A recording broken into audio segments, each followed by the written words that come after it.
as you rise up, women and people of color, and really anyone in an organization or an environment that is underrepresented, continues to face more obstacles.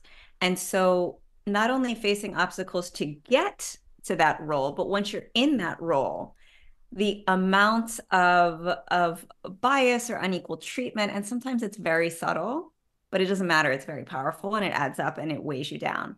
Um, and so being a woman in that kind of environment and knowing other women in that environment, the amount of sort of daily, and some people call them microaggressions, unconscious bias, all of these daily little things add up, and it's really piling up the higher you go. And so I see a lot of that. And that's what I was seeing.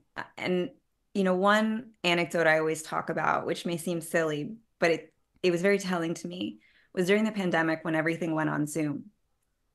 I would be on these Zoom calls with colleagues, clients, a mix. And I noticed that all of the men were sort of in t-shirts and baseball caps and hadn't shaved for 3 days.